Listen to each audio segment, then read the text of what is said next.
सभी महत्वपूर्ण और नए टॉपिकों पर हिंदी निबंध और अंग्रेजी निबंध प्राप्त करने के लिए सब्सक्राइब करें मेरे इस चैनल को और दबाएं इस बेल आइकन को ताकि मैं जब भी नया वीडियो अपलोड करूं उसका नोटिफिकेशन आप तक पहुंच जाए। हेलो बच्चों, आज हम एकदम नए टॉपिक पर हम निबंध लेकर आ गए हैं।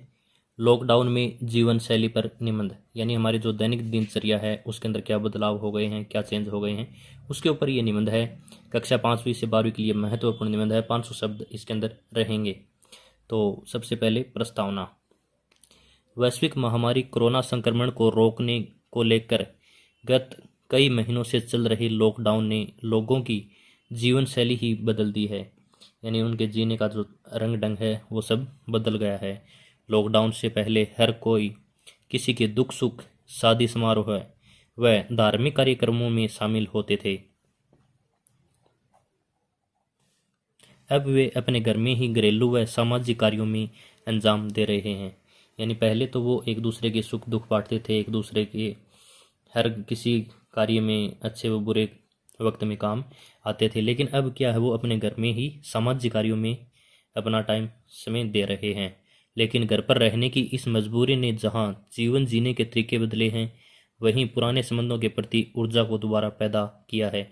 यानी पुराने जो संबंध हैं वो टूट गए थे, यानी उनके अंदर दरार थी या आपसी मतभेद थे, तो अब वो वापस जुड़ गए हैं।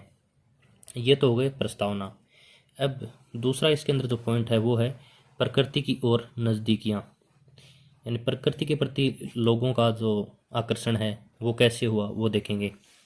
इतने सालों से विलासितापूर्ण जीवन और आधुनिकता में डूबे जाने अनजाने में प्रकृति से दूर हो गए थे। यानी प्रकृति हमारे लिए कितनी महत्वपूर्ण है ये सब भूल गए थे।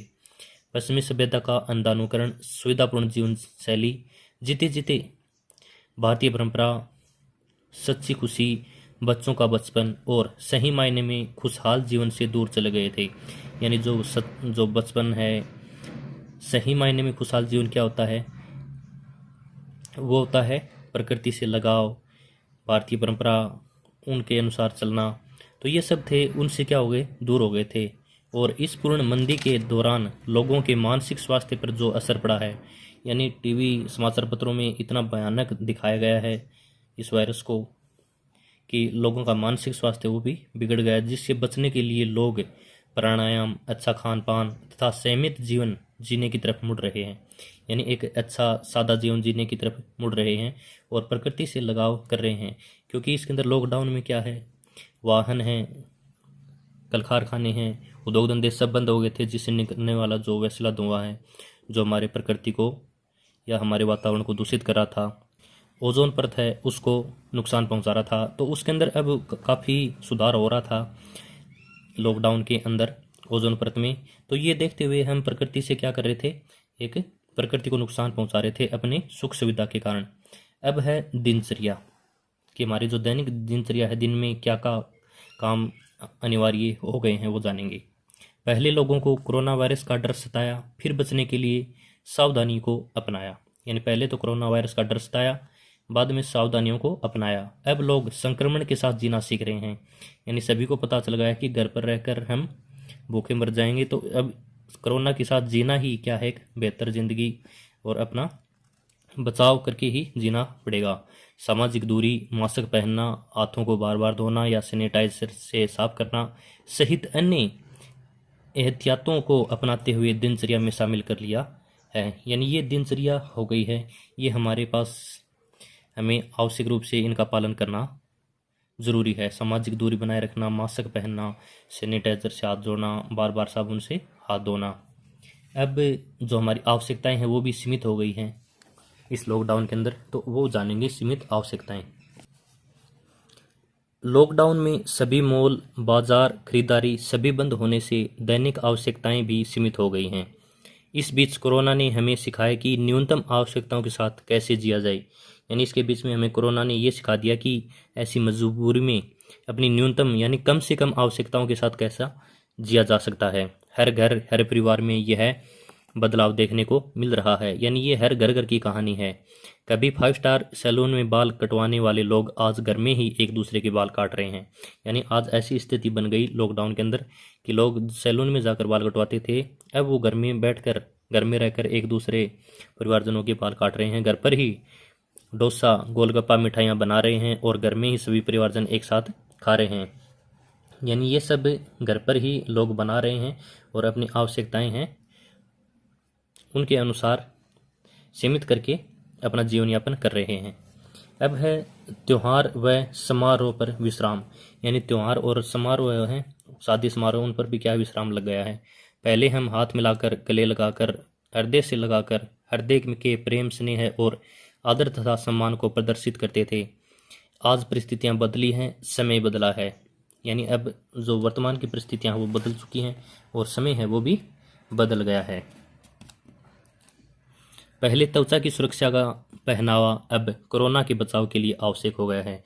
यानी पहले जो लड़कियां थी, महिलाएं हैं, वो मुंह पर मास्क यानी दुपट्टा लगा कर रखती थी, अब वो क्या हो गया है, एक आवश्यक हो गया है। महिलाओं के साथ पुरुषों ने भी मुंह ढकना व ग्लव्स पहनना सामान्य रूप से आवश्यक व लाभदायक हो गया है। शादी विवाह के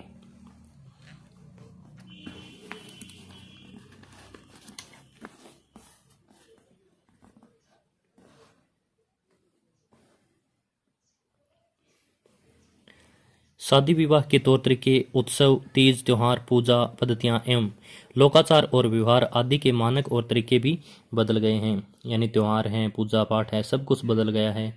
घर में रहकर ही पूजा पाठ करनी है, मंदिर सभी बंद हैं। तो ये सब त्योहारों और समारोह पर भी क्या है, विश्राम लग गया है। कहाँ, कब? लॉकडाउन के अंदर। लॉकडाउन में इस बदलती हुई जीवन शैली में जहाँ कोरोना से बचाव लक्षित हुआ है, वहीं अनेक प्रकार की सामाजिक व पारिवारिक विषमताएं व विद्रूपताएं भी उभर कर सामने आई हैं। यानी कि लॉकडाउन के अंदर कई रिश्ते हैं वो मजबूत हुए हैं, जिसके अंदर आपसी मतभेद था और जो आवश्यकताएं हैं वो भी सीमित हुई है। दैनिक दिनचर्या है उसके अंदर भी परिवर्तन हुआ है और प्रकृति की ओर लोगों की नज़दीकियां बढ़ी हैं। तो लॉकडाउन में या कोरोना वायरस ने हमें बहुत ज़्यादा सिखाया है। तो आज के इस मंच से हमें आपसी सामाजिक सहयोग, स्नेह और प्रकृति के साथ प्रेम और अपनी जितनी भी सुविधापूर्ण जीवन शैली जीने का जो तरीका है उसको सादा जीवन में कन्वर्ट करने की जो हमें शिक्षा मिली है। तो बच्चों कैसा लगा ये निम्न कमेंट बॉक्स में ज़रूर बताएं। अच्छा लगा हो तो अपने दोस्तों से शेयर करें। अच्छा लगेगा भी क्यों नहीं, क्योंकि इसके अंदर हर एक लाइन मैंने बहुत ही सुनकर आपके सामने ये लेकर आया हूँ। बहुत ही अच्छी अच्छी लाइनें हैं, ये आपको कहीं पर नेट पर नहीं मिलेंगी।